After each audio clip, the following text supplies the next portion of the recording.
Good afternoon and welcome to this webinar entitled Launching an EU Flu Day, Flu Vaccination as a Public Health Measure During COVID-19. My name is Gary Finnegan. I'm a health journalist and the editor of Vaccines Today. I'm very happy to have many of you joining. I see people already entering the room, which is great.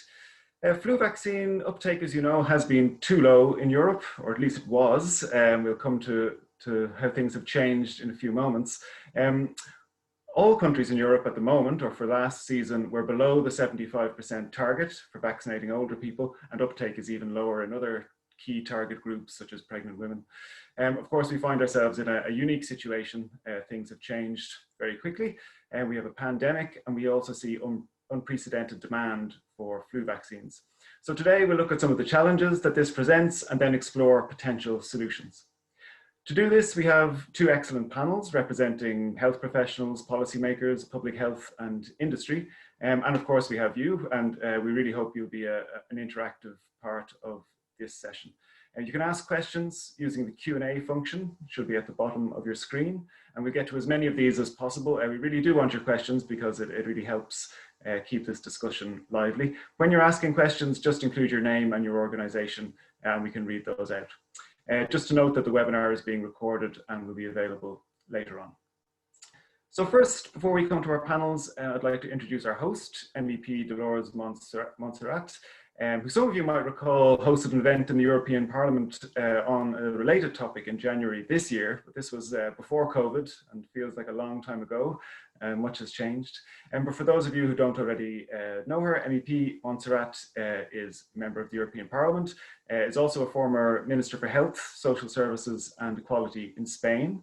She's a lawyer by profession and has been an MEP since 2019. And in the Parliament, she's very involved in health matters, especially prevention, also oncology and mental health. So over to you, MEP Montserrat.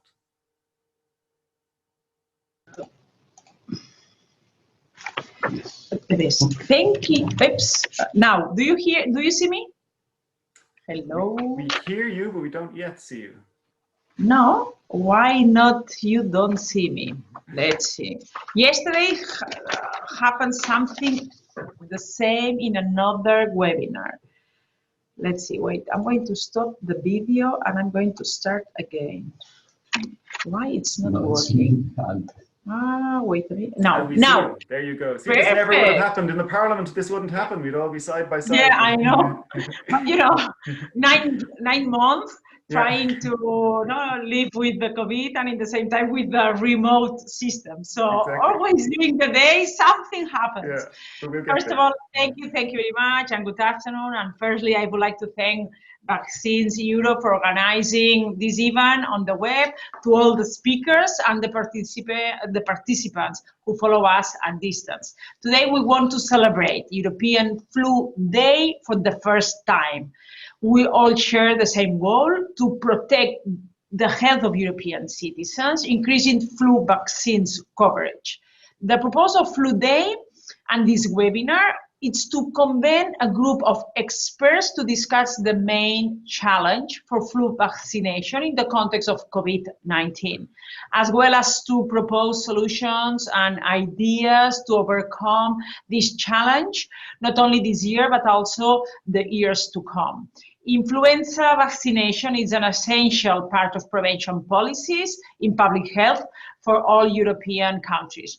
Through it, we can protect the health of citizens and especially the elderly, children and other vulnerable groups, as well as health professionals. We organized another event in January to draw attention to this. At that time, even before COVID-19, you explained it, there was much work to be done to increase flu vaccination coverage.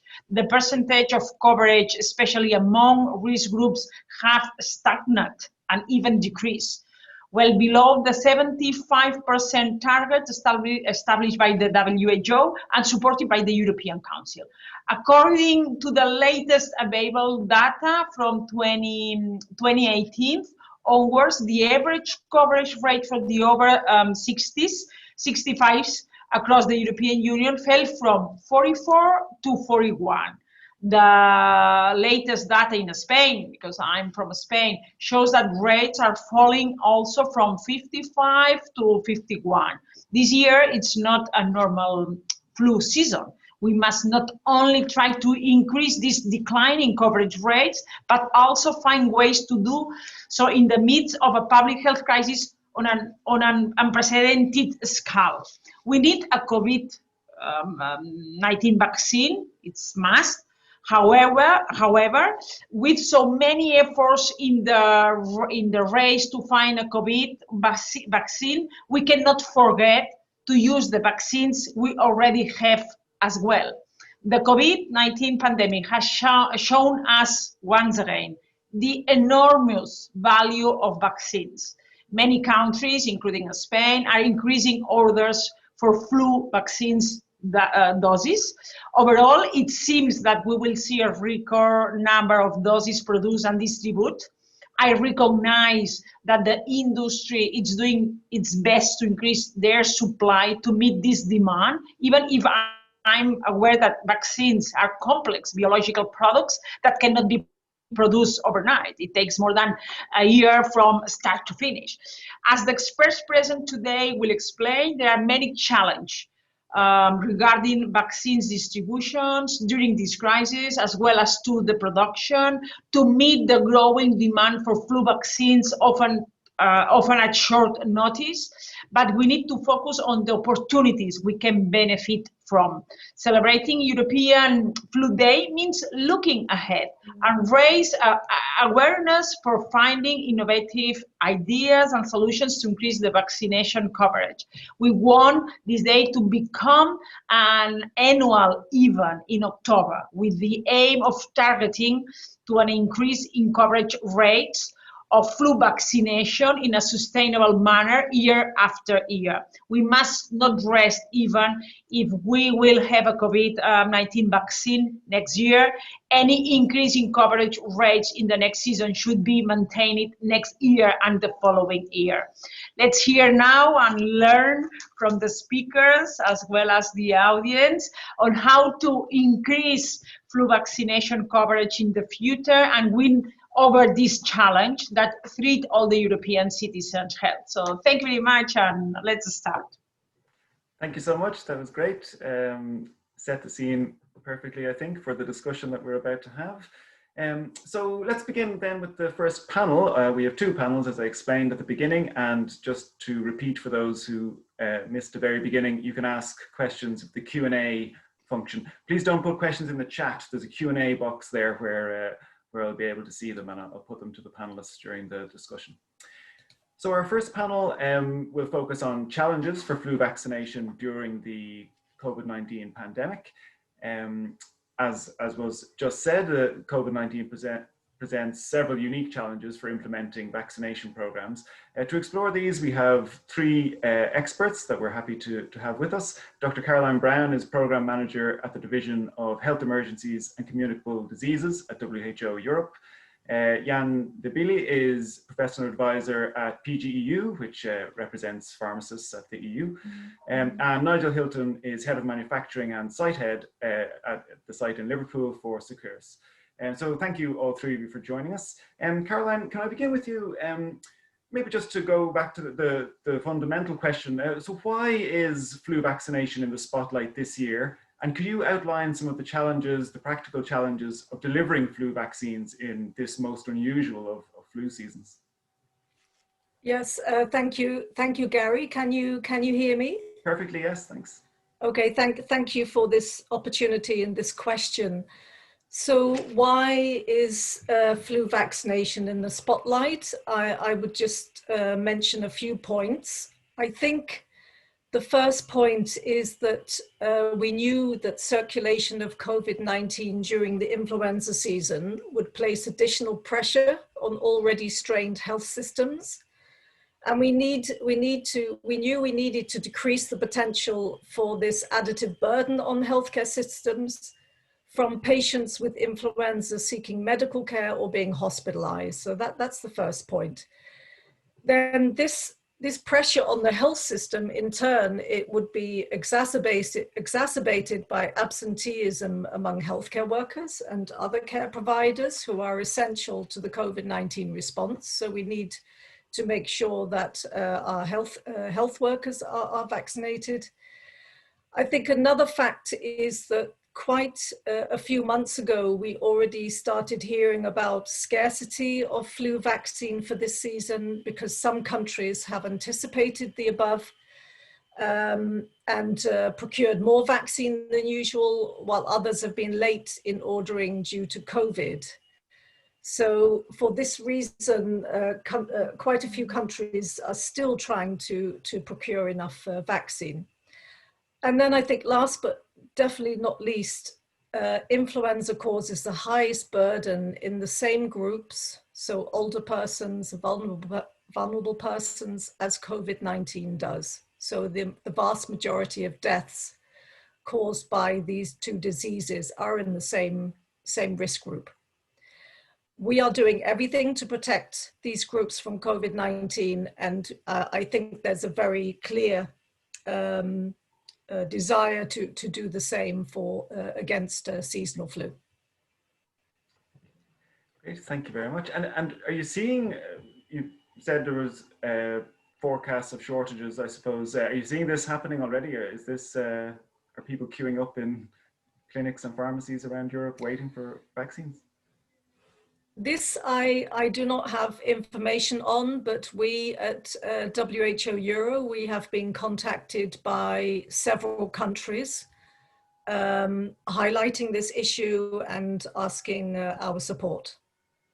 Okay.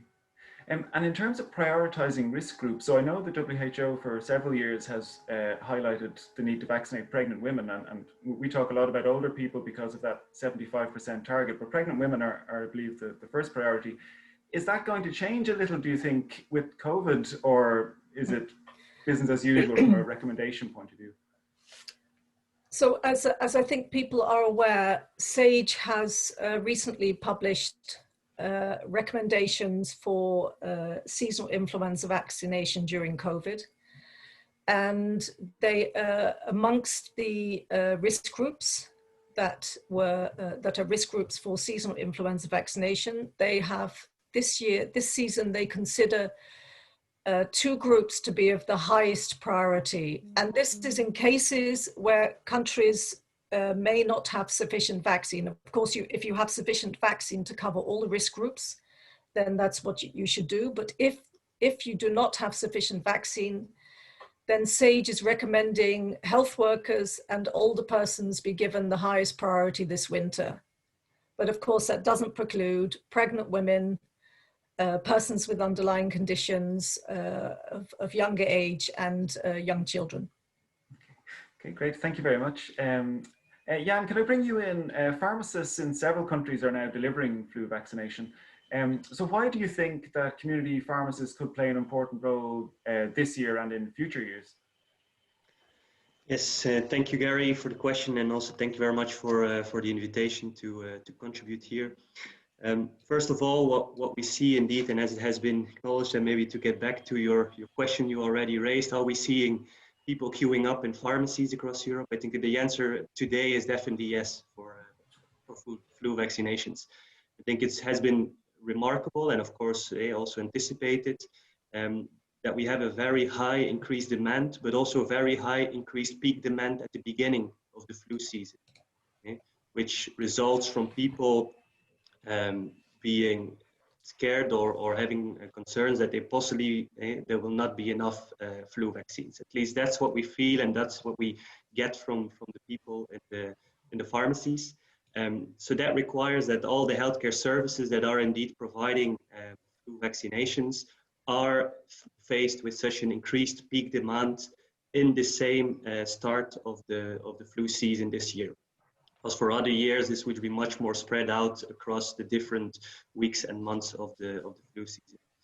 So absolutely, if you ask about what the role that also pharmacists can play, is definitely about being an additional access point for vaccination, and indeed making sure at once that we can spread those peak demand and group of people that are requesting access to a flu vaccination, to spread that across the different healthcare services which are trained and qualified to provide such flu vaccinations. And of course, we are facing, as all healthcare services, additional challenges which relate to indeed social distancing as well, for providing flu vaccinations overall. So I think there, it's up indeed to governments to look at indeed how they can make best use of their healthcare system and also their healthcare workforce, to make sure that we can address the challenges that there are there, both in terms of, let's say, increased demand and supply, but also related to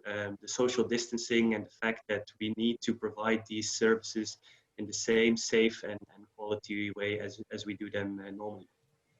And do you think, in your experience, that there's been an increase in momentum behind community pharmacy-based vaccination, even over the last 5 or 6 years? It seems like more countries are doing it, or they're at least expanding the capacity to do it. Yes, definitely. I mean, where it started, I would say 5 years ago, you had a handful of countries. I think today we are at 8 or even 9 with some pilot projects going on, European countries where pharmacists are trained and legally allowed indeed to administer flu vaccines to patients within the pharmacies. Especially also the past coming weeks, we see also in other member states that this has not been occurring, at least discussion coming up, or other measures being introduced that basically expand the role of community pharmacists in flu vaccination. For instance, let's take the example of Belgium, which is a country where pharmacists cannot administer flu vaccines yet. There, in order to reduce pressure on GPs, they have, for instance, allowed pharmacists the dispensing of flu vaccines without a prescription to priority at-risk groups, in order again to avoid that people just have to go to their local GP to just ask for the prescription and then get back to the pharmacy. So there's a number of steps and challenges that we can address. And again, it's about making use of all the needed resources in the healthcare system. And of course, as always, a first condition, make sure that everyone who participates is appropriately trained and qualified to do so. And I know one of the best arguments on pharmacy vaccination is always that they see the people who come in for prescriptions with chronic conditions, or older people in particular. But I see a few countries, the UK, for example, allowing pharmacists to vaccinate in care homes, and I think Ireland is allowing pharmacists to go to people's homes even. Do you think these types of innovative responses are likely to catch on in other countries? Yes, and it's not only in pharmacists. I mean, indeed, in countries where community pharmacists are administering vaccines, there is indeed a need to also look beyond the physical location of the pharmacy, again, for the reasons that I have explained before. Take about the high increased demand, maintaining physical distance, etc. There is definitely a need to look also on ways on how can we reach those people who are indeed also challenged today in making frequent visits to healthcare services. Okay? So that's where we need to look. Can we reach those people who are stuck in their home, who are indeed in nursing homes, but also, and to just give an example, we've seen, and from pharmacies, but also from other healthcare professionals, services organized, such as, for instance, drive-in vaccination spots. So as long as we make sure that, again, these services are provided with the same quality and safety and are done by trained healthcare professionals, then I think it's definitely work that this type of innovations, again, increase access and remove barriers that are there today for flu vaccination. Thanks a lot. My own mother, I was going to put this one to Nige actually, but my mother had her flu vaccine in a pharmacy this week, I should tell you, Jan. But the production of that batch, so she had a vaccine, but that vaccine its life began a long time ago, more than a year ago maybe. Could you explain simply what the process is for producing a flu vaccine and how long it takes? Yeah, absolutely. I mean, obviously it's quite a complex process. It's well established. We all know that. But given that you're basically developing and registering a new vaccine every year, it's not without its challenges. So firstly, there's a big surveillance piece. We keep up with what the WHO are doing in terms of, excuse me, I've just got unhelpful. Right, sorry, that was unhelpful. There's a big surveillance piece, keeping up with obviously what the wild circulating strains are, and making sure we've got candidate vaccines to go into production as soon as the strain announcement's made. We then have to make the bulk antigen for each of the strains that go into the vaccine, and we do this by inoculating the candidate vaccine into eggs or cell culture, and then allowing the virus to grow. Has to be harvested. We inactivate it by killing the virus. I mean, that's a common misconception that the flu vaccine is sometimes a live virus. In most cases, obviously it's not. And the next process is to split the antigenic proteins off the flu virus, and we purify those. And it's those antigenic proteins that then elicit the kind of antibody response or immune response during immunization. So we typically start to manufacture one or two of those strains before the actual strain announcement has been made. So that is done with some risk. As soon as we have the announcement, we've got hopefully the working candidate vaccines for the other strains, and we can carry on with that. Once we have enough quantity of all of the antigen, we can get into formulating, so where we actually blend, the right amount of each antigen with buffers to form the final vaccine. And of course, if it's a trivalent, it will have 3 strains in it, and if it's a quadrivalent, it would have 4. Some vaccines, like the ones at Seqirus, also include an adjuvant, which helps boost the immune response, which is of particular benefit to elderly recipients. So then we've got to finish this into a syringe or a multi-dose vial and package it. And then, we can't underestimate the amount of testing and release activity that goes into making that vaccine available to distribute. And under or behind all of that is the regulatory activity, which secures the approval for that new vaccine in each territory that it's going to be supplied in that season. And that's actually the annual strain update is quite a significant activity in its own right. So if that wasn't enough, you've then got the finished vaccine. You've got to get it distributed in millions of doses in a relatively short space of time. And you've only got probably a handful of weeks to do that in the UK with the model that they have here. That can, at the peak of season, involve maybe 10,000 deliveries in a single week. So it's a logistical challenge as well. So just to summarise that overall manufacturing and supply lead time takes broadly, I would say, 7 to 8 months. Some of the components that go into that, though, such as particularly the syringes and the multi-dose vials, are on much longer lead times than that. And of course, we forecast in plenty of time for the season.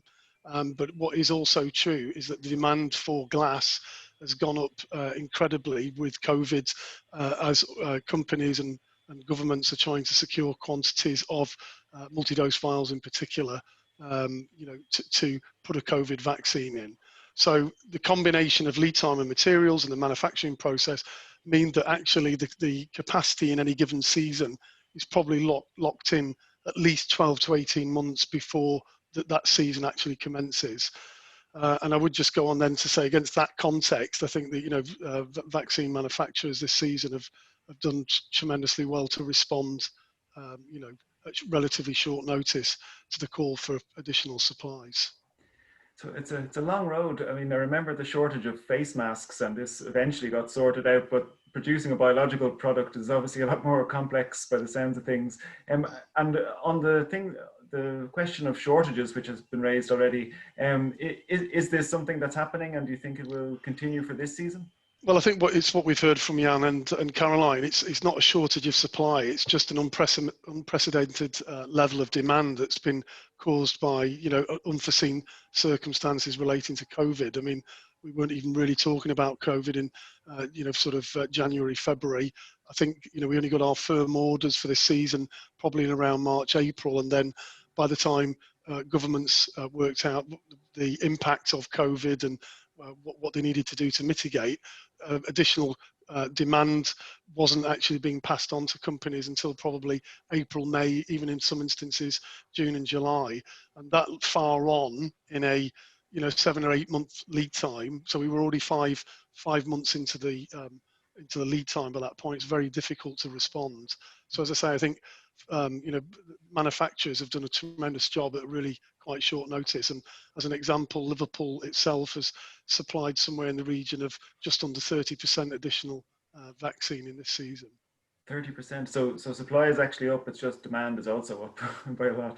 Yeah, and there's been a couple of things. We've had a bit of a following wind on yield. I mean, from season to season, the strains in the vaccine can vary on yield. So we've had some positive yields, but we've extended our manufacturing campaign as well. So we would have been finishing typically around middle of July, and we've gone on well into August for the formulation and the bulk antigen, and we've been finishing through September and even into October. But what that does mean is that there needs to be an acceptance by governments that material will take longer to filter through the supply chain, and just as we heard from Caroline and Jan, that some of these clinics are going to have to extend correspondingly to make sure that all of that vaccine gets used and doesn't go to waste. And so some of the practical issues related to administration, obviously we touched on about how pharmacists and doctors might deliver these vaccines. But from a practical point of view at your site or other sites, what kind of steps do you have to change in your manufacturing process to adapt to COVID-19? Yeah, I mean, a lot of it is really centered around people and materials. And, fortunately, we did recognize the threat, I think, of the pandemic quite early, and we were quick to respond. Seqirus is a partner to government on pandemic flu, and we had a business continuity plan, albeit around flu, but served as a great starting point to how to respond on the pandemic. And we were able to mobilize quickly to secure supply chains for all the key materials, and we increased safety stocks to make sure that we could see ourselves through the season. We recruited extra staff in anticipation of higher absence levels, and we went to tremendous lengths to make our workplace a COVID secure workplace, with all of the guidance that then came out around social distancing, physical segregation, increased hygiene, and so on. But of course, in a manufacturing setting, it's not possible to socially distance in all instances. So we also conducted a kind of close contact risk assessment, and through the use of appropriate PPE, we're able to maintain our routine operations. And actually, we I would say, got through that first wave in really good fashion. We did a lot around mental health, so we ran online well-being programs and made mental health resources available to staff, because one of the other things we had to do was flip probably 300 office-based workers to working from home in the space of just a few days, to reduce the footfall and the challenge to the core key workers on site that make the vaccine. And that, obviously certainly made many of those feel quite isolated and remote. So we did a load of comms, so we did weekly town halls for people to keep them connected. And I think all of that effort, was repaid in, probably threefold. As I mentioned, in terms of increased output, we didn't miss a beat through the season. And I'm sure that's the same for a lot of the other companies, that are operating in this space. But I guess the message was we put our people first, and by doing that, meant that we got the products out the door on time. Great. Caroline, I see a question in about uptake of flu vaccines amongst healthcare professionals. If I'm summarizing this one correctly, I think they're implying that the rate is generally quite low, maybe according to this 20 or 30% of health professionals.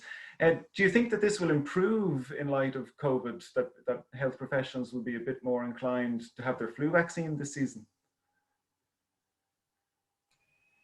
Yeah, thanks for the question, Gary. I think we are optimistic that this will improve, because we see more commitment from the countries and as well as from the healthcare workers themselves. And we will be looking at the data. We collect annual data on uptake. So we will be looking at that. We will also be asking the countries that have used our materials for the flu awareness campaign.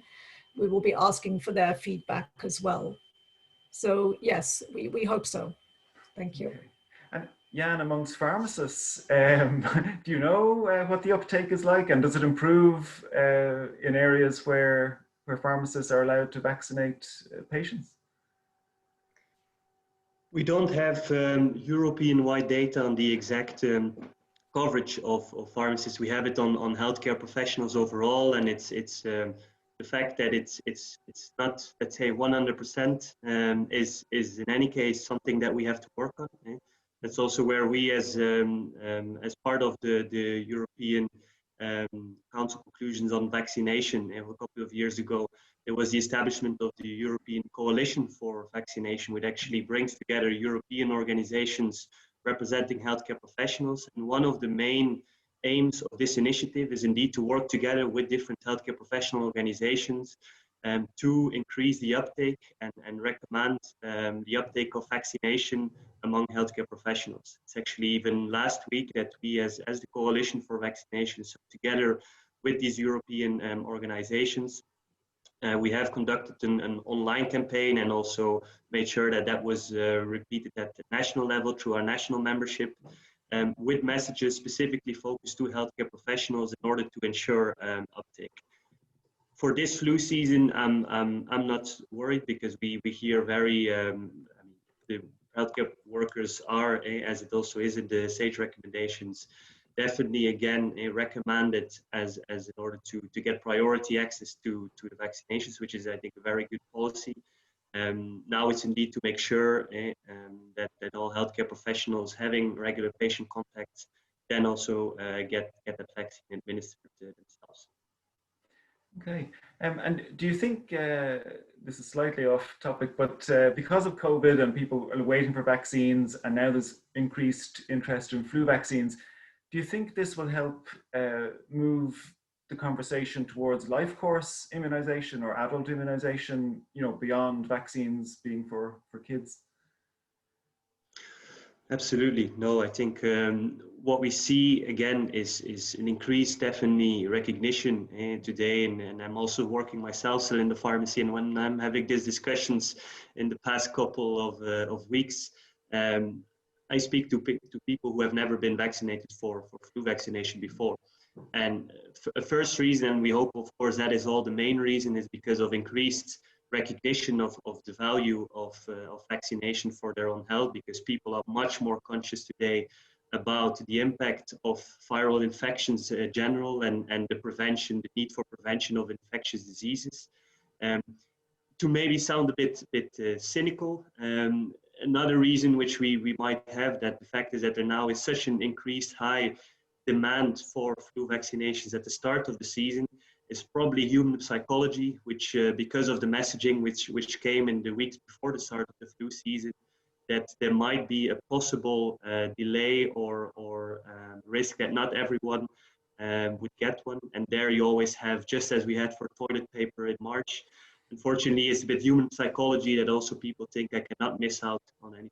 That is probably another factor, and we have to be honest with that. But as long as that contributes to indeed increased uptake of vaccination overall, I think definitely also for life course vaccination, these messages and these principles people are much more concerned about them. Okay, so do you think, just to add on to that it might be difficult to sustain this level of demand next season if we have a more normal flu season, that this could be a once-off? I think the pandemic we are facing today is unprecedented. Also in terms of human behavior, human conscious about the importance of health, and especially about the need for prevention of infectious diseases. So personally, yes, I'm confident that this will definitely still, this will not be a one-shot increase in vaccination uptake. But it's of course part, and it's a mission also of healthcare professionals and healthcare systems overall, to sustain those messages. And also within this flu vaccination season, especially since we are focusing on priority, and many countries will need to prioritize for those who need the vaccines the most. Key messages that we need to continue to raise are as well on other measures that contribute to infection prevention, and which we have seen, I think, from the initial findings from the flu season in the Southern Hemisphere. Also that the measures that are now in place in order to prevent infections of COVID-19 are also very effective, of course, for infection prevention for flu vaccine. Okay, so there may be lessons to learn for future seasons there. Nigel, from your perspective, with your Vaccines Europe hat on, perhaps, what lessons do you see that we might learn from this year for next year and beyond? Yeah, I mean, I think we need sort of better forecasting or earlier forecasting of demand. I mean, even in a normal season, you know, we find that we probably don't get confirmation until probably March, April. With the season then in, you know, starting in that October. One of the sort of easy sort of tunes that we can play in manufacturing is to start our campaigns earlier. So if we had a little bit more confidence about what demand there was in a season, we could obviously start earlier with confidence. And I think back to the point I made before, that we need to accept that campaigns are going to have to run longer. And that means that in terms of, you know, obviously immunization programs, that they're going to have to be probably more protracted rather than the usual that we normally see through the intense period of October, November. So that would be the short-term thing. I think in the long term, there probably needs to be more collaboration, and we need to develop a sort of a 3 to 5 year view of where demand is going. Because if you want to drive up immunization, you know, towards that 75% target, we're probably going to have to look at what capacity is available within the existing manufacturing networks across Europe. And you know, there's probably, most manufacturers don't have lots of latent capacity that's, you know, just there ready to switch on. There's probably going to be needed investment, and that investment is going to have to be based on stable, predictable demand for it to have a financial payback. And so if we're only planning from year to year, and actually probably with a 6-month horizon, it makes those discussions around investment very difficult. So I think for me, one of the key learnings for the longer term is that more collaboration and a focus on, you know, sort of demand planning over a 3 to 5 year you know, time horizon. Great, thanks a lot. Caroline, Nigel made a point a moment ago, and it's reflected in a question that's come in asking about extending the window for vaccination on to December or even January to use up the doses that might arrive relatively late compared to previous years. Is that something that you hear people, member states discussing, or at WHO level, that you know, having a flu vaccine even in December would be not too late this year? Yes, it's certainly being discussed, and of course it depends on the timing of the season in the particular country. I'm working in the WHO European region, so we extend very far east. So certainly for countries in Central Asia, Russian Federation, and probably the Caucasus, their season is often later. So even in a normal season, that could be the case. That they could continue into December, possibly even January. Of course, the issue we have is we have been doing a lot of work to help countries keep up their flu surveillance systems, because everything, or so many resources, have been repurposed to COVID-19. So of course the volume and possibly and quality of surveillance data may be less than other seasons. So it may be more difficult to predict or to pinpoint the start of the season in a particular country, in which case, of course, the sooner you can vaccinate, the better. Okay, I have another question actually directed to you, Caroline, if you don't mind, for this one. And do keep the questions coming, everyone. There's 120 people on the line, and we've had already 5 or 6 come in, so keep them coming, and I'll get to as many as possible.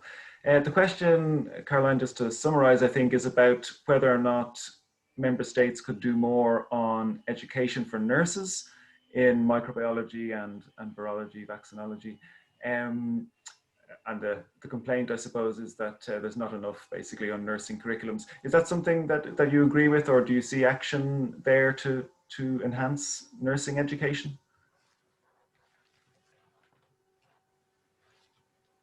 I have to say it's not my area, but it's certainly something that that we are discussing, and we have been in touch with the with some of the European associations, the European Association of Nursing. So it's definitely something that we would like to explore. Okay, I think everyone, health professional or not, has become an amateur vaccinologist this season. So certainly there's plenty of interest. Let me see now. Don't see another question, or do I? I don't. But Jan, maybe on training, I'll come to you for a second. You mentioned flu vaccine delivery, but could you tell us a little about some of the training schemes that that are required for pharmacists to do it? So not every pharmacist can do it just because the government introduces legislation. What's the procedure for qualifying to deliver a flu vaccine? Yes, so indeed, to clarify, in all countries where pharmacists are allowed to administer vaccines, the first prerequisite is always that they, of course, have followed the set requirements and the set training that is needed to provide and administer vaccines. So usually, I mean, of course, the exact organization of such trainings, they depend on the organization at national level. But generally, this is a part where you have obviously a theoretical part on vaccines, vaccine safety, administration, and there are extensive hours where there is practical sessions, where pharmacists are trained indeed to administer vaccines. This is indeed of the training, for instance, provided by local doctors who are already vaccinated. So it's certified. It's often repeat trainings that have to be done. And I think that this works well, and that the systems in place always make sure indeed that whenever a pharmacist is also vaccinating, and I think this applies for any other healthcare professionals which are involved in vaccination, is to ensure that the service is always provided in a quality and safe measure. And that, for instance, this is also something that's part of the pharmacist training, is, for instance, how to react in the events of a possible anaphylactic shock, etc. So also the same needed, let's say, safeguards for patients having to wait in the pharmacy, for the pharmacist to monitor any possible anaphylactic shock are in place and are part of the protocols that are developed at the national level. Okay, that's good. I can testify. Last year, at least, when I had my flu vaccine, the pharmacist made me sit there for 10 minutes or 15 minutes. So they're following the protocols in Ireland, I can tell you. There's another one. Oh, actually, 1 second. I think I'll ask Nige. This one's probably for you. So is there a problem with flu vaccine production as a result of having to ramp up for COVID-19 vaccine production? So is there any link between these two things? Are they different sites, or does one affect the other? Well, obviously I can only speak for Seqirus, and within Seqirus there is no connection. I mean, obviously Seqirus is part of the CSL group that is in a partnership to develop a COVID vaccine, and that capacity and development has been sponsored through other parts of our network. So there's certainly no impact on the output from Liverpool as a result of anything to do with COVID. Okay. And do you think, going back to something you said earlier on, even if the production is totally separate, do you think the demand for glassware could be really high? I hadn't thought about glassware before, but now you have. Yeah, well, fortunately people are. I mean, it definitely is an area of challenge. Obviously, we've got well-established supply contracts. That'll be the same for all of the companies in this space. But there's lots of other people that are trying to get into and, understandably, get access to medical grade glass vials in particular, because that's going to be the most expedient way to get a COVID vaccine out there. So, I mean, fortunately, most of the vaccines that are supplied are into the EU or in a pre-filled syringe format. So I wouldn't want to leave anybody with the impression that in itself is going to be an issue for, for flu in a big way. Okay. So it's something to watch out. Okay, that's good to know. Jan, back to you with this one. I think maybe this is this has come up at some point. Are pharmacists worried about liability issues? We were already talking about following the protocols and waiting for the patient to ensure that they don't go into shock or any other rare event. How is the liability addressed for pharmacists? Yes, so as I explained, when it comes to indeed adverse events or allergic reactions that could occur on spot, which are indeed theoretically possible, this is part of the pharmacist training, as will any other training on possible adverse events of flu vaccines be covered within, as I said, the certified training that pharmacists receive. In addition, we as pharmacists, this is with any medicine or with any product that leaves our pharmacy, we of course are there because we have a trust in the medicines regulatory system. And that's where also we could, if we consider that we would be, let's say, concerned about any liability for any medicine that leaves our pharmacy, then I think pharmacists will probably not sleep anymore. So just to say that as with anything, and there's no particular difference there with flu vaccines or with any other medical product. These are going through the regulatory systems. There are the needed official procedures when it comes to liability for adverse events of medicines. But there's definitely not a particular worry for flu vaccines or the fact that pharmacists administer those flu vaccines, not at all. Okay, thanks. Okay, Caroline, could I ask you, going back to what we spoke about earlier on about demand and prioritizing risk groups.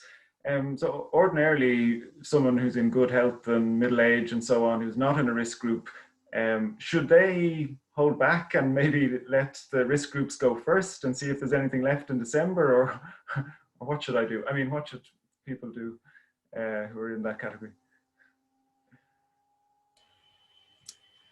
Yes, that's a very good question. As you know, WHO, we're providing recommendations on which risk groups to vaccinate.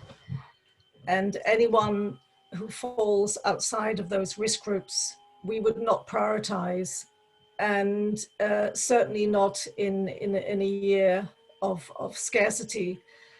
And even there could be countries that would say, okay, maybe this year we wouldn't vaccinate everybody. We might want to make available vaccine to another country that is really in short supply. So if someone would decide to hold back, who is not in any risk group, I think that's a good individual decision.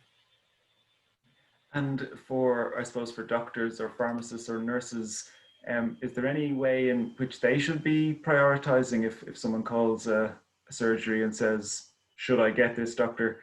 Maybe they'll triage them or prioritize them over the phone? Well, the different countries, of course, they have different ways of making the vaccine available.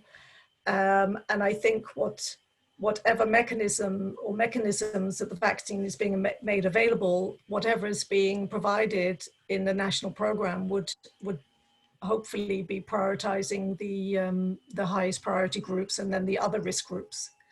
So those people administering the vaccine should know would know what the priorities were this year, I would think.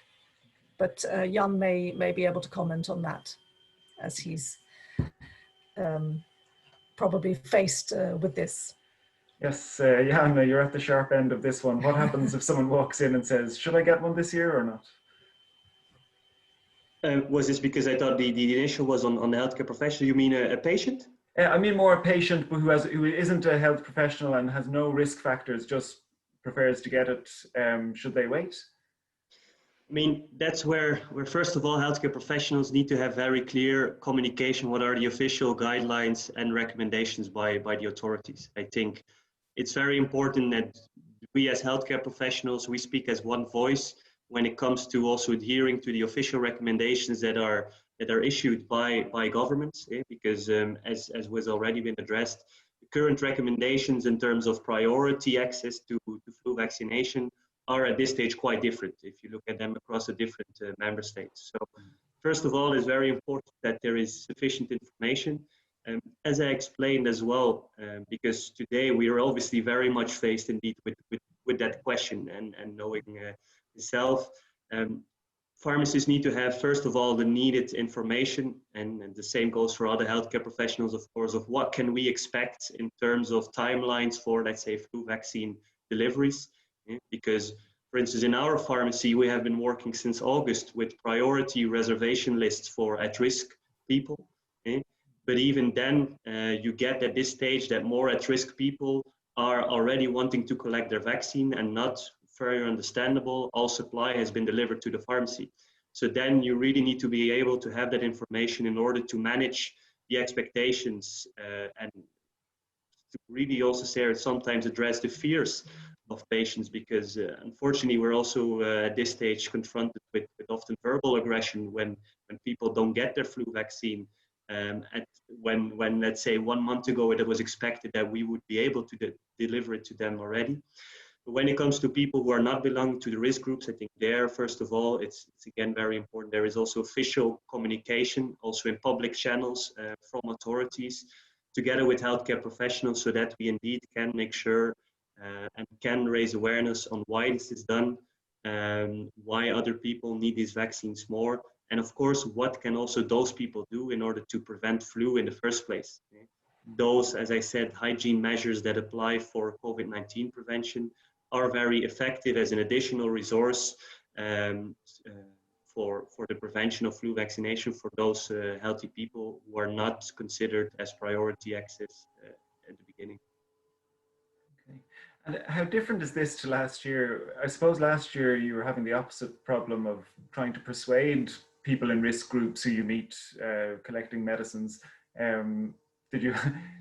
Have things flipped completely, where now you have people begging for a vaccine that was difficult to convince them to take last year? I'm sorry, because my connection dropped a bit. Was that a question to me, Gary? Sorry, Jan. I was saying, how different is this year to last year, when you had to try to convince people to be vaccinated, and now they're begging for a vaccine instead?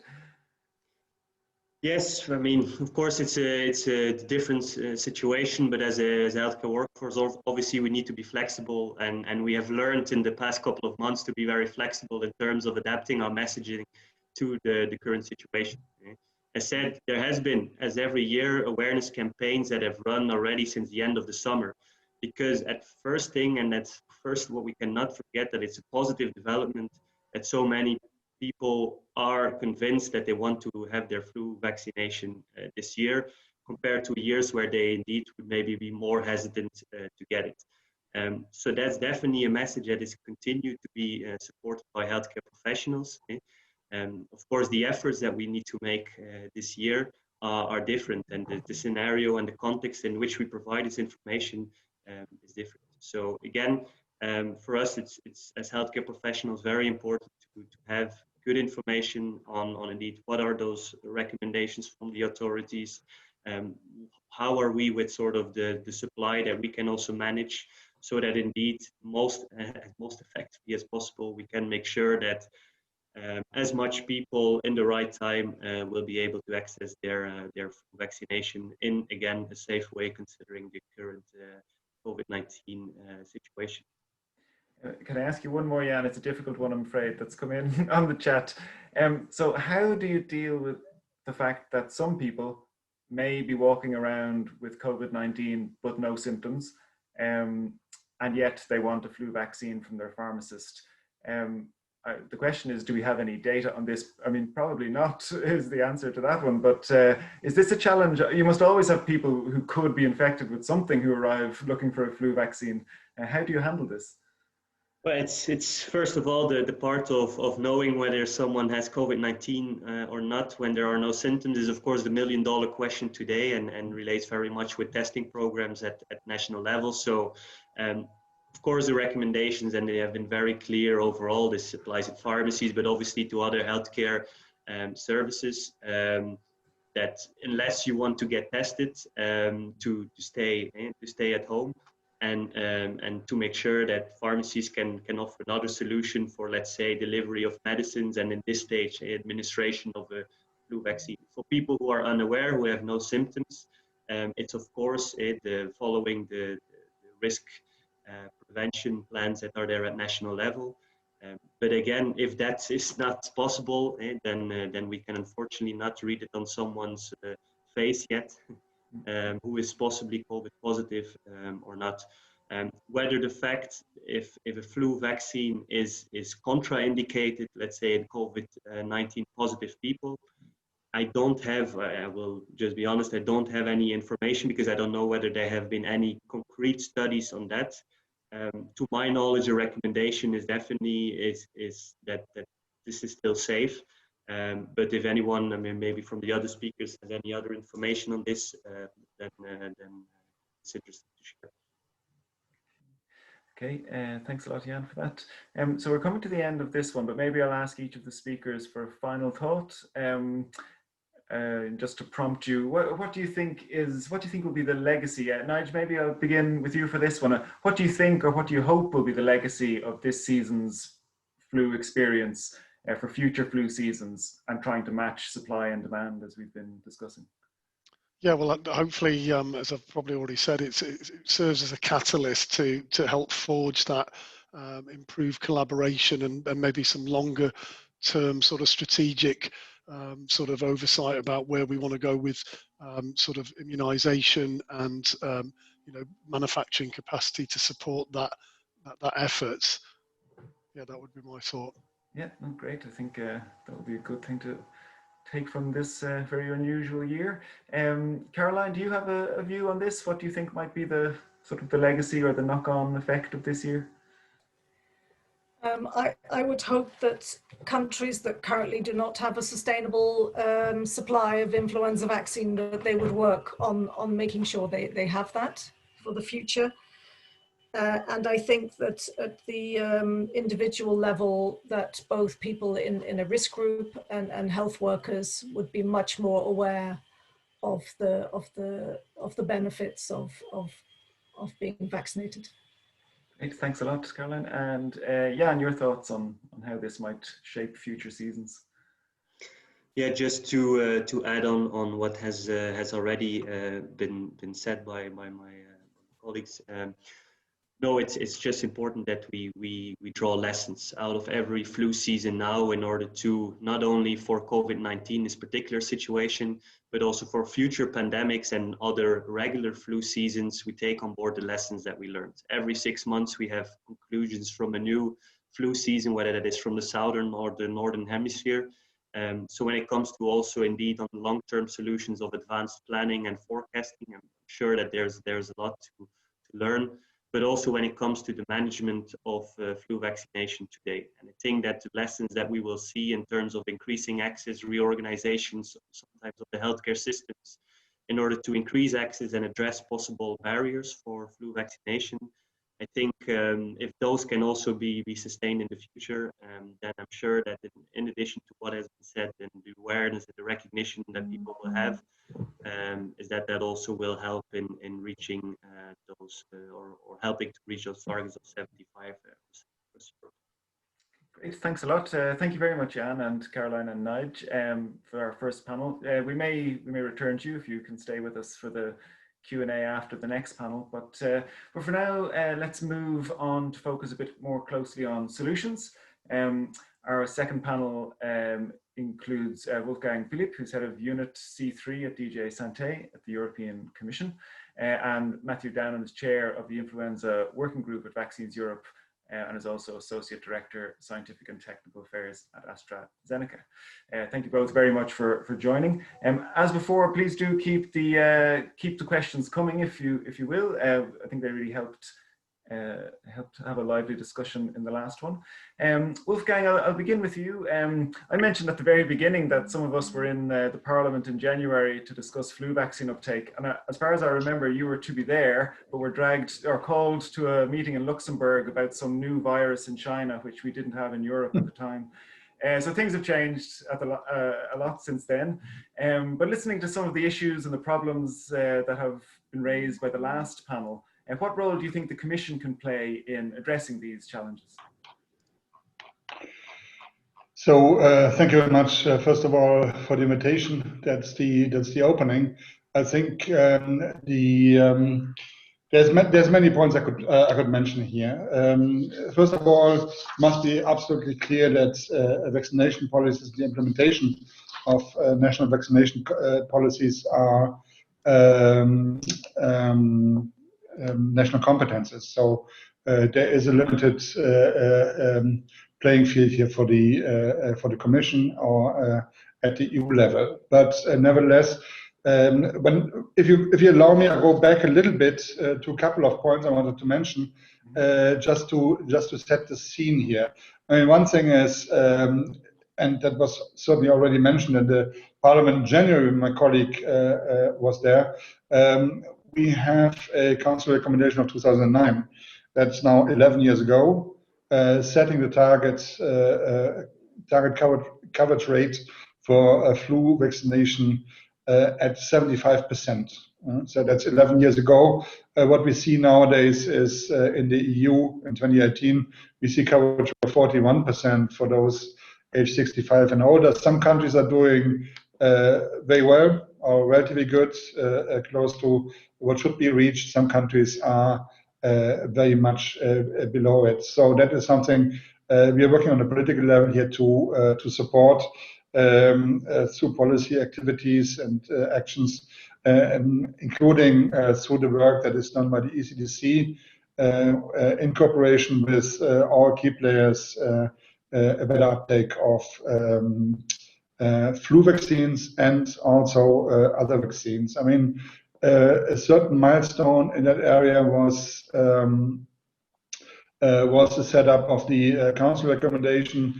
Jan mentioned it, the others I mentioned it as well in 2018, and that has several aspects here. One is to achieve a better uptake of vaccination, so better vaccination coverage is not reduced to flu, but to all vaccines that have a beneficial effect on prevention of infectious diseases.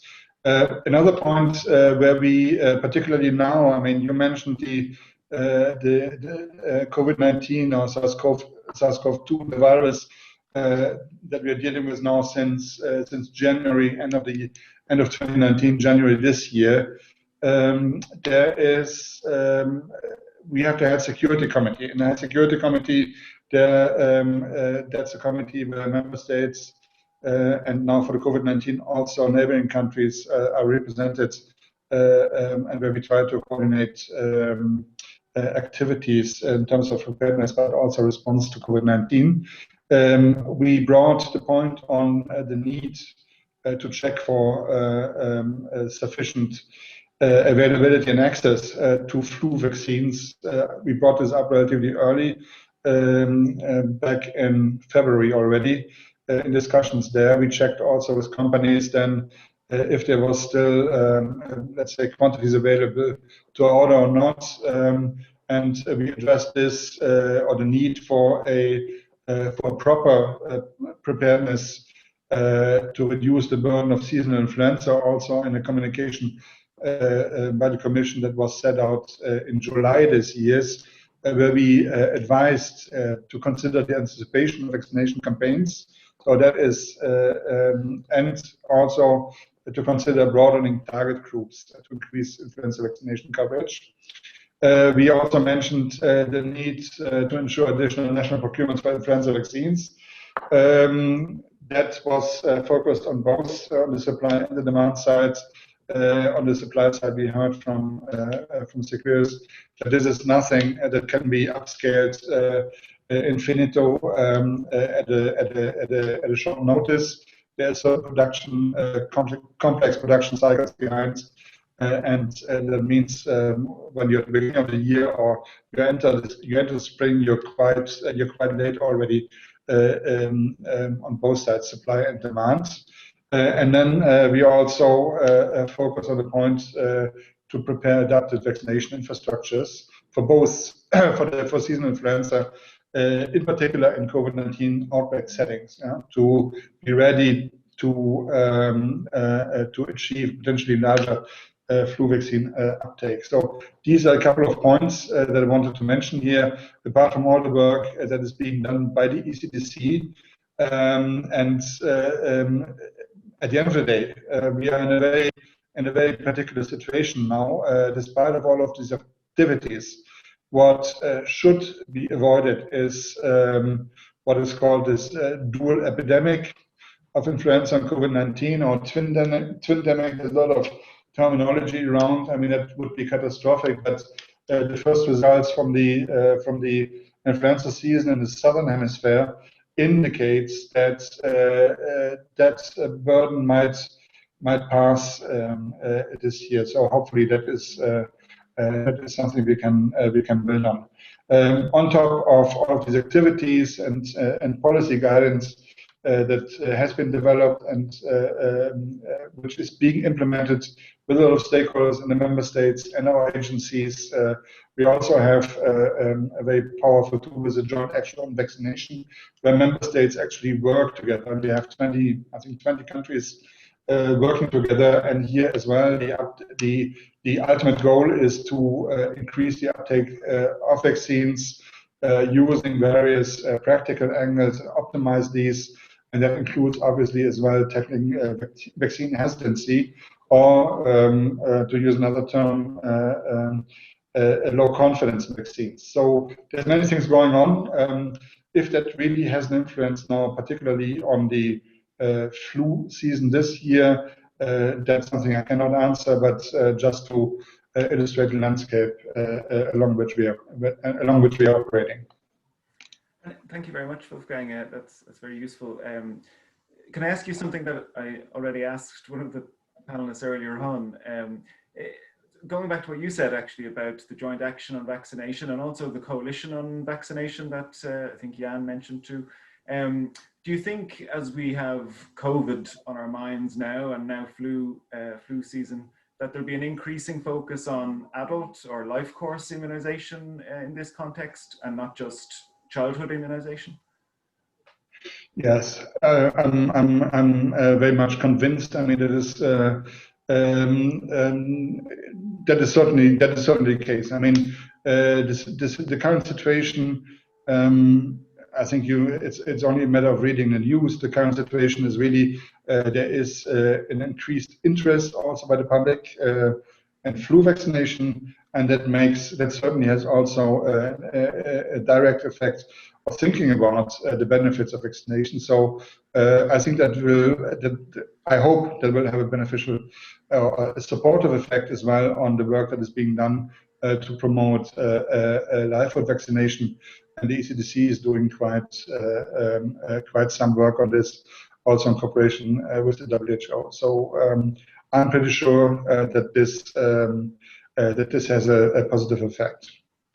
And from a policymaker point of view, I'm sure a lot of resources and attention were taken in the spring by COVID.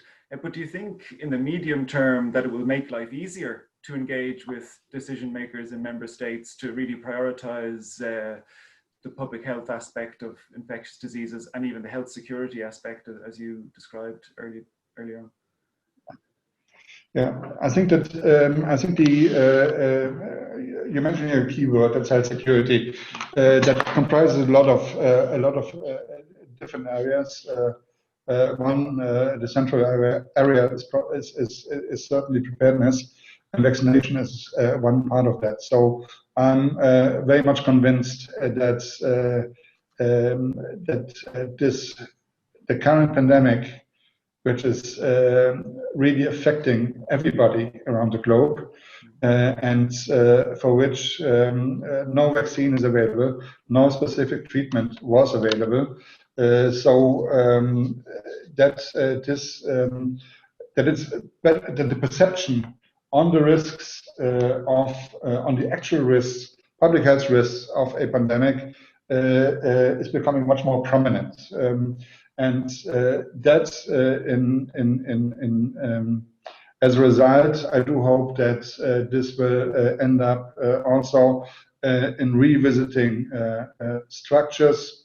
Now, when we talk about flu vaccines or other vaccines, also revisiting the actual needs, structures, not just on the development side, also on the manufacturing side and on the deployment side.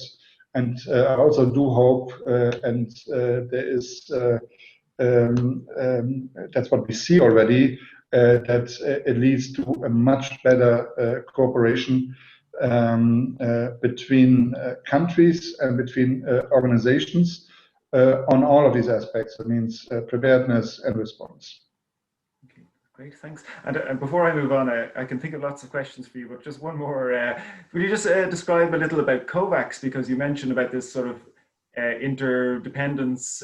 So this mechanism, as I understand it, with Gavi and WHO and the Commission is involved as well, about securing vaccines and ensuring that they reach, low resource countries. Is this something you're actively involved in, or is this a different unit? No, the Commission. The Commission is actively involved. I mean, that's clear. There is a vaccines strategy that was set out in June. So that's and that the particular vaccine strategy shows the way forward. So it is basically there to ensure that countries in the EU, in the first instance, have access to safe and efficacious COVID-19 vaccines, but it also has a strong focus on the global aspects. And here, the Commission, when we talk about COVAX,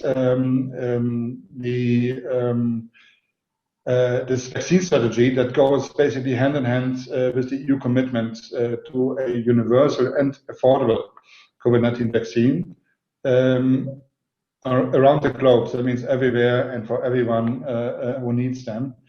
And basically, the Commission has confirmed its participation in this global COVAX facility, which I think comprises now 168 or so countries and organizations and organizations that aim to accelerate the development and manufacturing and the deployment of these vaccines, of the COVID-19 vaccines, to guarantee an equitable access at a global level.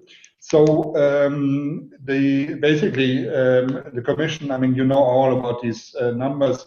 There are about 16 billion euros that were collected since May 2020 under the coronavirus global response, and we have contributed so far about 400 million euros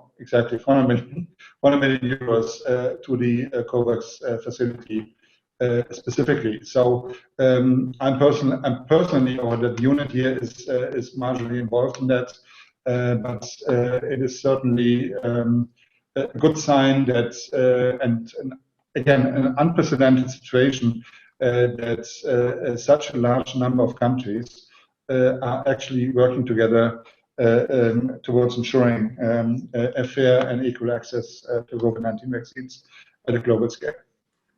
Thanks a lot. Nobody's safe until everyone's safe, as they say. So going back to flu vaccination, Matthew, exactly. If I can bring you in, Matthew, and just to everyone else who's on the line, there are still more than 100 of you, and you can still ask questions. Please don't hesitate to ask questions, and we can bring in any of the panelists and put your question to them after our next intervention. Matthew, when we're talking a little about policy changes, so what kind of policy changes do you think need to be taken in the area of flu vaccination specifically to set us up a little better for next season and beyond? Thank you, Gary. And yes, that's a really important question. And there are a certain number of lessons learned, shall we say, from the current ongoing season that should implement, hopefully, policy moving forward. As Nigel has emphasised earlier, the production process for flu vaccines is complex, and it starts quite early. So if you think about manufacture starting January, February, March time, the actual planning and preparation for that might start in January, February the year before. And this is why it's so important that there is a policy change, there's a seismic change to ensure that the planning, the preparation, the dialogue specifically between national health authorities and manufacturers starts as early as possible, potentially almost a year earlier, if feasible, to really ensure that any increased demands for flu vaccines can be woven into those preparations and that planning. It's important for manufacturers to be able to achieve that consistent, sustained increased seasonal flu vaccine supply to meet any increased demand. And the conversation today has gone as well along the lines of, well, hopefully, the increased demand that we're seeing through this season, this unprecedented season, is maintained going forwards. Arguably, not only is it to be maintained going forwards, it needs to increase further potentially to meet the 75% vaccination rate in all member states across the EU to meet with the WHO and European Council recommendations. So that's kind of one particular point, is that engagement, is that early dialogue. It's making sure that there's visibility for manufacturers of the upcoming flu vaccine demands, and along with they continue to increase, albeit not under a COVID-19 setting, as it were.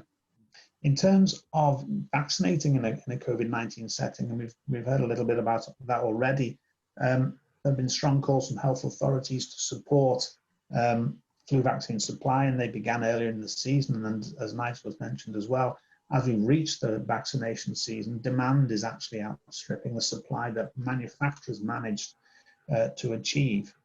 So that again is another reason why it's important to ensure visibility and dialogue. Not only does it meet and sustain the seasonal flu vaccination, but it helps prepare for pandemics, whether it's a pandemic influenza or in this case, pandemic coronavirus, because indeed the influenza, national influenza centres around the world have been leveraged to support the WHO's COVID-19 response. So in terms of certain things, so the policy change to sustain, to increase the demand, to have earlier engagement as much as is feasibly possible, and also, as has been mentioned, consider two particular points that we've learned from the Southern Hemisphere, and that is to access points, to increase the number of access points. I mean, we've heard reports in the Southern Hemisphere of them using things like church halls, drive-thrus, social centres, schools, and even cinemas, I guess multiplex cinemas that have large foyers to allow for humans to kind of go through, be vaccinated, but in a socially distant and safe, compliant way under a COVID-19 setting. And then the other one, lessons learned from the Southern Hemisphere, is to try and extend the vaccination season. So one of the consequences, just to talk through this, one of the consequences of manufacturers being approached in March, April, May, to increase, albeit marginally or increase significantly, flu vaccine supply for this season is one of the reasons there's a phased delivery of vaccine coming into the vaccination points, the clinical settings now, because what we're seeing is the vaccine that was made under the original plan, first crafted January, February last year, and then there's almost a second wave of vaccine, flu vaccine coming in, has been manufactured upon this increased demand for marginal improvements. So extending policy change to extend the vaccine season would help improve vaccine uptake. It would also better manage those vaccine supplies that have been provided to the European community. The other policy change, and I've seen this on the chat and seen this on the Q&A already, and it's something else that the Vaccines Europe Flu Working Group has been working on this year and supporting certain European organisations with addressing, is that with respects to joint procurement. I think somebody mentioned, would it help in a certain kind of vaccination setting? So arguably, I mean, industry's point of view is that joint procurement, would be beneficial in the context of a pandemic. And we're seeing that with the COVID-19, the coronavirus vaccine, and the COVAX facility. However, if you think about seasonal influenza, each country runs a different seasonal influenza program. This might be based on the epidemiology, the healthcare resources that each country has, the different kind of target populations, whether they target specifically children or healthcare workers, etc. So there's no one kind of size fits all at the moment across the EU. There's complexity as well in terms of national level, whether the vaccine's delivered regionally or through a GP, etc.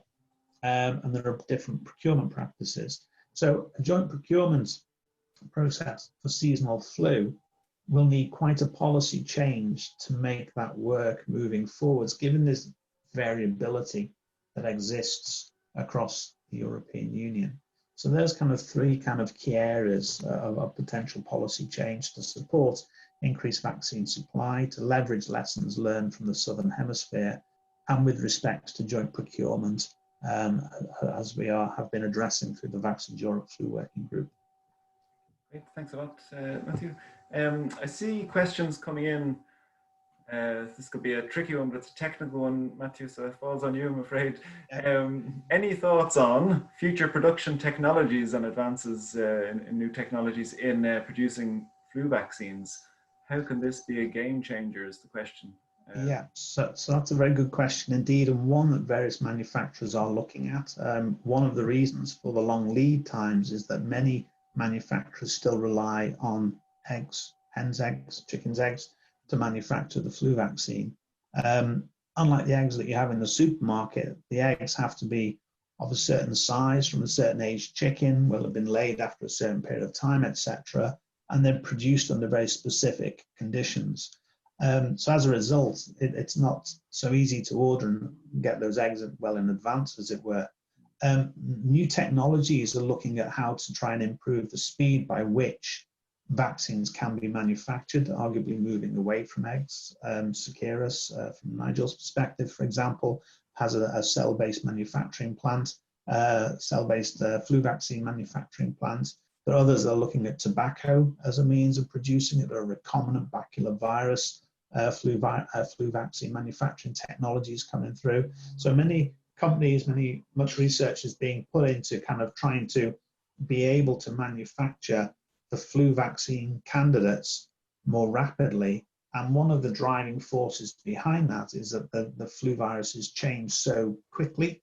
They can shift or drift. They can change between flu vaccine recommendation in February for the Northern Hemisphere and the actual flu vaccine use in the sort of October, November time. And it's how to better adapt to that process. So that's kind of one of the drivers for trying to deliver new and innovative technologies for flu vaccines moving forward in future, and arguably move away from the more traditional basis. There's also improvements in the manufacturing platforms in terms of new technologies, downstream processing, etc., that might be used, sort of continual filtration mechanisms or concentration mechanisms. So there's a range of kind of on the manufacturing shop floor, downstream processing that can also improve the yields at the end of the production process that is facilitated and being considered as well using novel, innovative technology and techniques. Do you think all the attention and resources that are being invested into COVID vaccine development, where it seems like they're trying every platform possible, that just like the space race kind of had all these spin-off advances, it was a catalyst for all kinds of science and technology advancement. Do you think this will improve other vaccine manufacturing, not just COVID, but maybe also flu and others? Potentially, yes.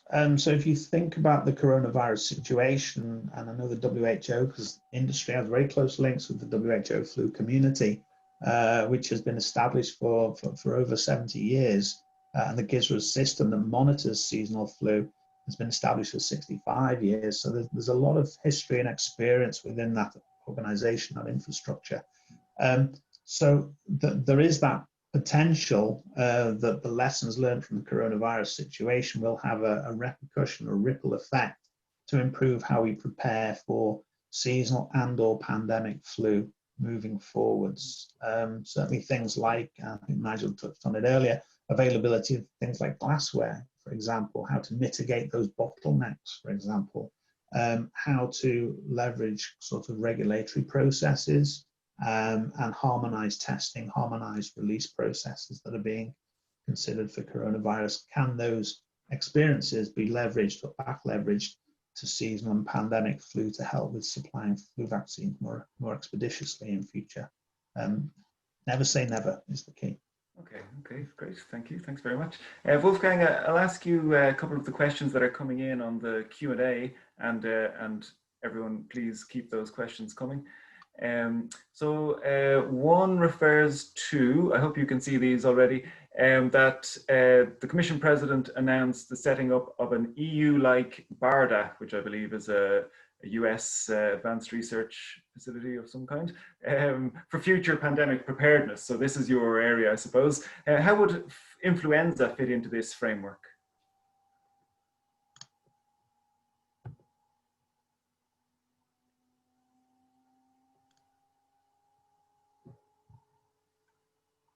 Wolfgang, we can't hear you. I don't think you're on mute, but...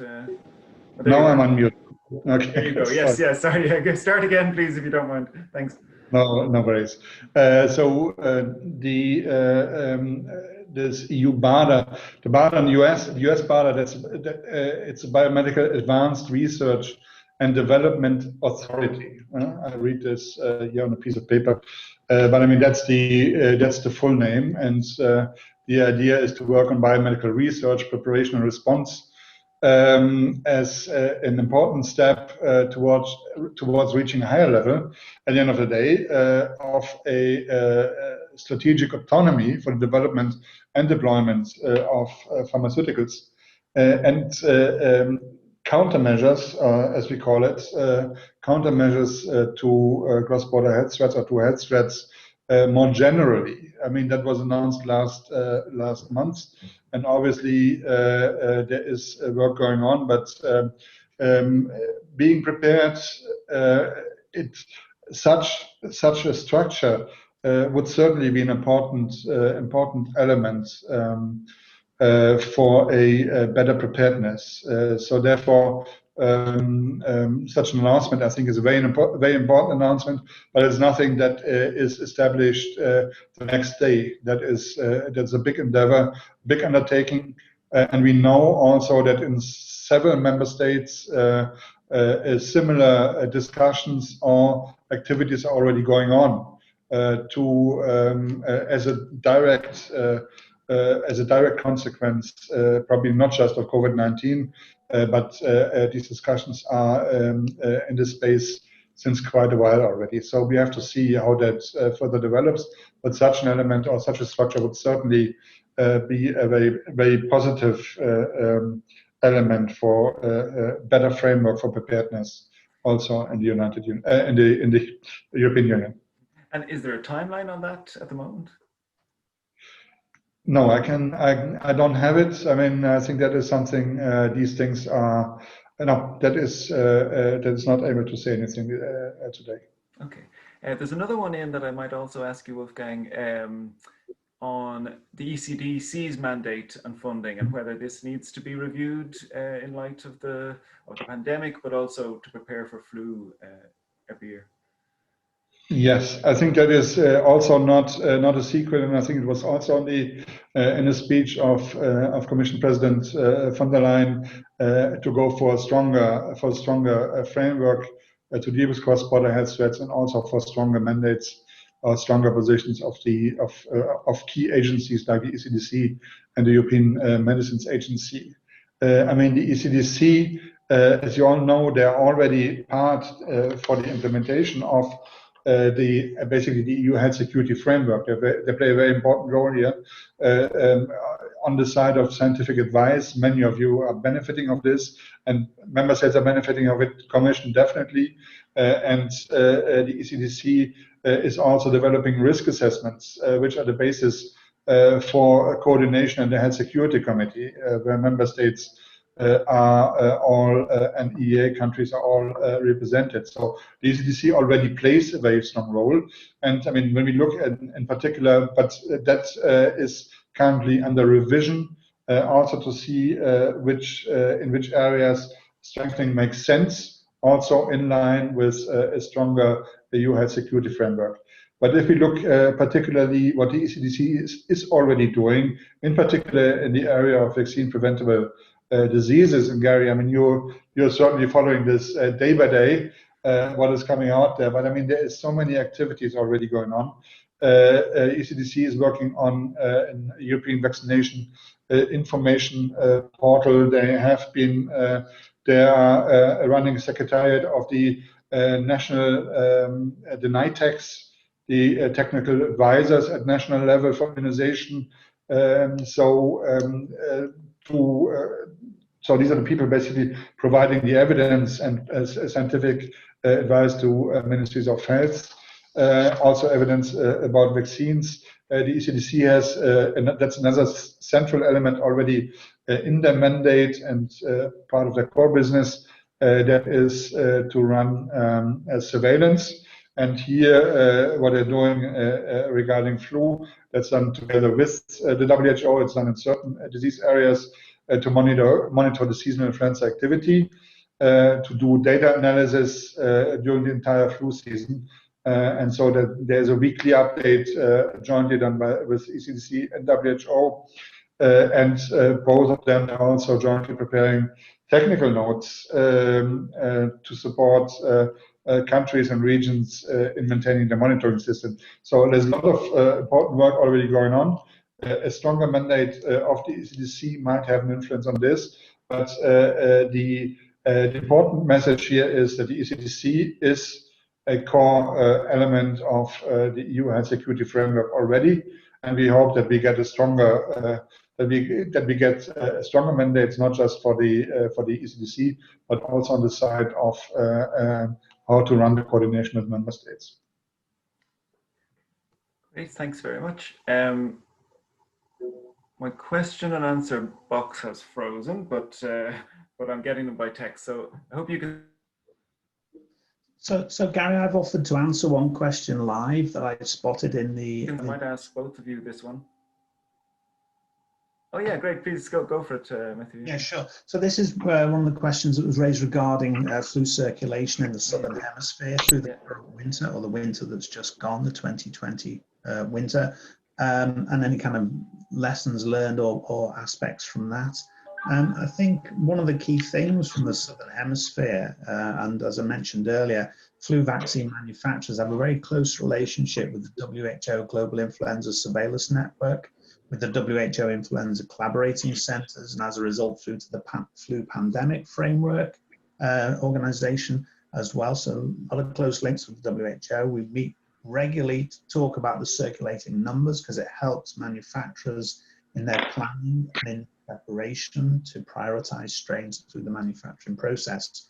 One of the things we've seen through the Southern Hemisphere this winter just gone, so June, July, earlier than that, March, April, etc., is that flu virus circulation has been incredibly low. It's been at record lows, partly because of coronavirus. People have been locked down. They've been observing, social distancing, etc. And flu, like coronavirus, benefits from close human contact. So if you cut that down, you cut down the flu circulation. And in fact, influenza was barely detected across the Southern Hemisphere, not just in Australia and New Zealand, but through the African continent, through Chile, Argentina, Brazil, etc. And it's not through lack of searching that the WHO didn't find the flu strains, because they increased testing and sampling within their respiratory labs, within the national influenza centers, of which there's about 190 or something, quite a few. Caroline will know precisely the numbers. They were testing for coronavirus and also testing for flu. So it wasn't that they weren't looking, it was just that the levels to detect were very, very low. And you can see that in the GISRUS network, the WHO GISRUS network, from about week 16 through 2020.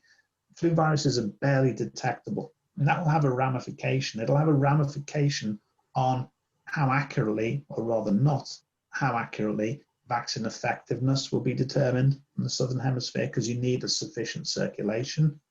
So vaccine effectiveness estimates for 2020 in any Southern Hemisphere country are going to be low. That's going to have an impact on how we manage flu vaccination in the Northern Hemisphere.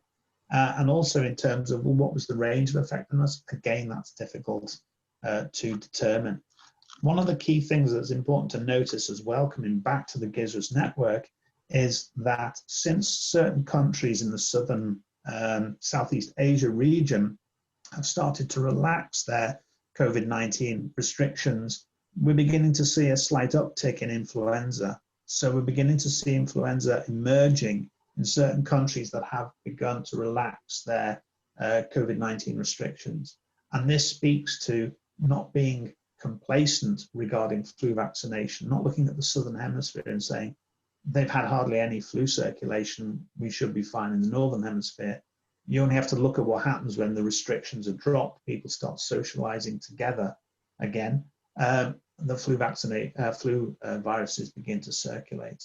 So this flu day today, this launch of this EU flu day today is an important event by any standards, but certainly specifically this season, and we should not become complacent, I would say, and basically watch the Southern Hemisphere, learn from it, and basically leverage lessons from that to improve how we work forward to our winter season that we're now kind of creeping into. So I hope that answers the question that was on the chat. Yeah, I think it does. And in terms of the communication that they did in the Southern Hemisphere, do we know much about how involved health professionals were, or how strong the advice was from governments? Because obviously governments are distracted. We've got a pretty big problem to deal with. Did they mount strong flu awareness campaigns this year? I think it depends on which country you're talking about, but certainly one of the lessons that came out from the Southern Hemisphere experience is that strong political leadership is needed, and there's importance around things like communication and engagement through the campaigns and the guidance that those political leaders, those strategic policy makers leverage. It's important to engage the healthcare professionals, the healthcare workers, and really drive policy change to ensure that the adaptations that are required to adapt to the COVID-19 setting. So this speaks to things like pharmacists, Jan spoke a little earlier, pharmacies being able to administer vaccines, in nursing homes administer flu vaccines, drive-thrus, church halls, cinemas, as I mentioned earlier, and also extending the flu vaccine season. They're the kind of key lessons learned, but it relies on strong political leadership and focusing on those priority groups. Caroline mentioned a little earlier, the WHO SAGE and the WHO European Regional Office as well, incidentally, have published the prioritization groups for flu vaccination in the COVID-19 setting, which is healthcare professionals and those over the 65 years of age. And then there's a further categorization in terms of pregnant women, people with comorbidities, young children, particularly very young children, the 6 month to 2-year-old, 5-year-old kind of bracket. So there are kind of a prioritization, and they also hopefully have been used as widely as possible through the Southern Hemisphere, because they too have had demands outstripping arguably the actual supply that was finally delivered because of COVID-19. Okay, thanks a lot, Matthew. Jan, can I bring you back in on the possibility of vaccinating for a longer season? Are you, as a pharmacist, and your members at the PGEU who can vaccinate, are they prepared to keep going into even the new year for this flu season, if that's the way things go? Well, of course, we first of all will monitor indeed what the official recommendations will say, but of course, any recommendations that are considered to indeed be effective in reducing the incidence of flu this year, pharmacists will of course be fully in support. The pharmacists in general, they deliver an advice on vaccines throughout, whether that's for flu or for any other vaccines that are becoming particularly relevant in a certain point of year. So for pharmacists, there's certainly no issue such to extend it. You're always there. That's the whole point, I think, of the community pharmacist. Nigel, a question came in there. I don't know if you relish this one, but you thought you'd forgotten about Brexit, but it's come back. Someone asks, in short, how disruptive for supply chains could Brexit be? Is that something you guys have been thinking about? Yeah, absolutely. I'm sure, like every manufacturer, we're looking at the impact of Brexit, and in its simplest form, that means making sure that we review things like stock on hand for all the key materials. I mean, obviously, we have to think about free movement of goods in the other direction to EU member states, but obviously not involved in the negotiations personally. I'm hoping that somebody will have the sense to make sure that that happens unfettered, when the time comes. But in terms of the production process, I mean, I can say that on our side, we're, you know, like every other manufacturer, I guess we've got adequate stockpiles of materials to see us through any initial hiccup there may be. Okay, that's great. And Wolfgang, I know negotiations are ongoing, etc., but to what extent has health security become a more pressing issue in these conversations around Brexit?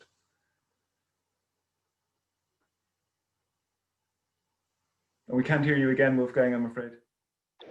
I'm always pushing the wrong buttons here. Sorry.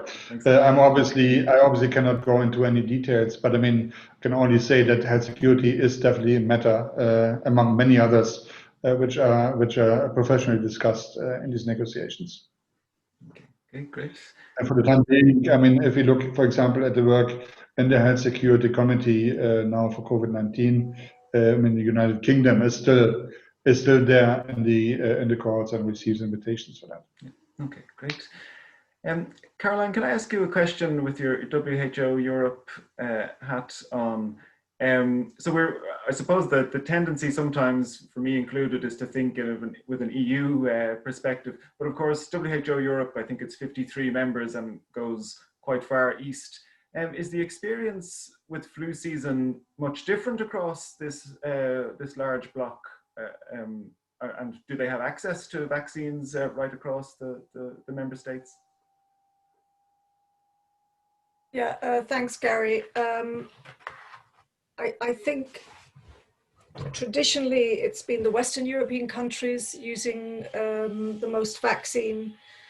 In the past 10 or 15 years or so, we've seen Eastern European countries coming up, like Russia is a big producer and user, and also provides vaccine to some of the other countries in Eastern Europe. But we have quite a lot of countries, both middle income and lower middle income countries, that have very low usage of influenza vaccine. So it's a very mixed picture across the region. So, and actually, the big picture is that in Western Europe, it was going down after the pandemic. Uptake was going down, and in Eastern Europe, it was actually going up. And then everything in between. Right. Okay, so perhaps one of the lasting, or do you think there would be a lasting impact after this experience, or will it revert to the old pattern next year? I think certainly for a few years to come, we will see an impact from the government side, wanting to increase uptake, and then once people get used to having the vaccine, they're the ones more likely to ask for it a year later. So yes, hopefully a lasting impact. Okay, let's stay optimistic in that case. So maybe I'll come back to you all for one final comment before we close. It's been really fruitful discussion, and thanks to you all, and thanks for all the questions. So Matthew, maybe I'll begin with you with a kind of a final thought on if you could prioritize one action or one sort of hope that might flow from the experience we're going through, what would it be? So my one or prime hope would be to ensure policy to have earlier engagement, earlier dialogue between health authorities and manufacturers.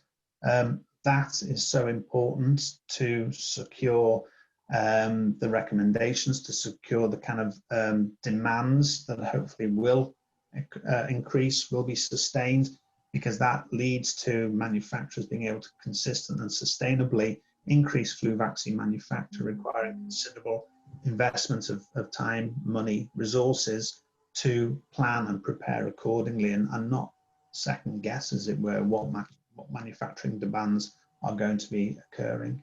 So my lasting wish, and hopefully we can continue this theme with the EU Flu Days moving forward in future, that hopefully to Vaccines Europe Flu Working Group's hope is that we can have these as an annual event, potentially coinciding with the WHO's Influenza Week, but drive this forward, try and drive that early planning, that early dialogue, because that is key to everything related to ensuring optimal flu vaccine supply, with or without COVID. Hopefully without, but probably not. Thanks a lot, Matthew, for that. Jan, a final thought or a final wish, perhaps, for the future?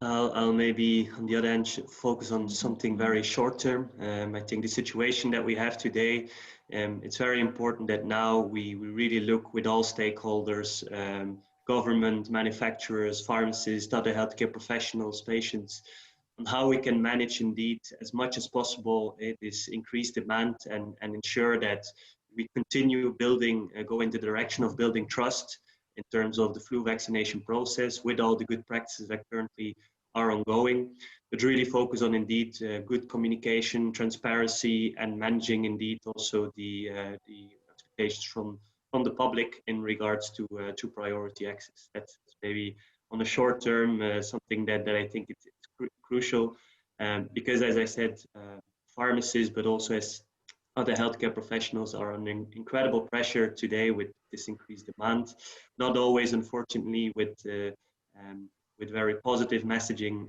and verbal aggression as we see in recent surveys. So that's really something important to focus on. And then with long-term solutions, I think there's been many very useful ones discussed. But my one take will be really on the management of the current situation already. Great, thanks a lot, Jan. Wolfgang, any final thought, priorities? Yeah, perhaps I can express a hope.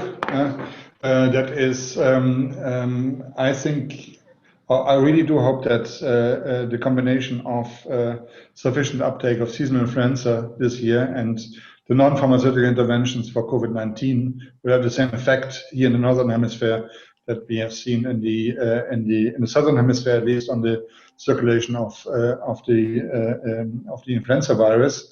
And secondly, I also do think or do hope that the discussion around vaccines bring it to a, let's say, to a global level, to a real universal level, will have an effect of a more reasonable understanding of the benefits of livelihood vaccination programs, and also the uptake of other vaccines than just flu or emerging vaccines like for COVID.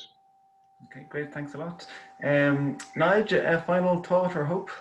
Well, I've got to be honest, how do you follow those? I mean, I think obviously you can tell Matthew's in a similar field. I think I would just echo actually what all of the panelists have said at this point, so probably I'll pass if that's okay, Gary. Yeah, no, that's perfectly okay. Caroline, an equally difficult task. It gets harder as we go through it because all the good points are gone, I think. But Caroline, have you anything else that hasn't already been said that you'd like to see? Well, in a way, building on what Matthew said earlier, dialogue with countries on between countries and vaccine manufacturers. I think what we'll be doing, we'll be reaching out to those countries that have increased uptake hopefully will have increased uptake this season, to see how we can help them sustain that over the coming years. And then also echo what Matthew said, as I think you know, we run a flu awareness campaign for our countries every year, and we launched it last week. And that's something that we could explore how to do this, or associate this with the EU Flu Day. Great, thanks a lot. Before I hand back to our host, MEP Montserrat, for a final word, I just want to sincerely thank all the panelists from both panels, and to all of you for all your questions. That really helped make things quite lively for us, and time flew. I'm surprised we got through it so quickly. So thanks a lot. This event kicked off EU Flu Day, as you know, and it's not just a webinar. This is it's happening online as well with the hashtag EU Flu Day. If you're on Twitter, take a look. You can see people posting photos of themselves, health professionals and politicians having their flu vaccine. It's encouraging, and as has been said, this won't be a one-off. We will hope this to be an annual event. So thank you all for your participation, and thanks especially to our host, who I'll give the floor to again, MEP Montserrat. Thank you very much.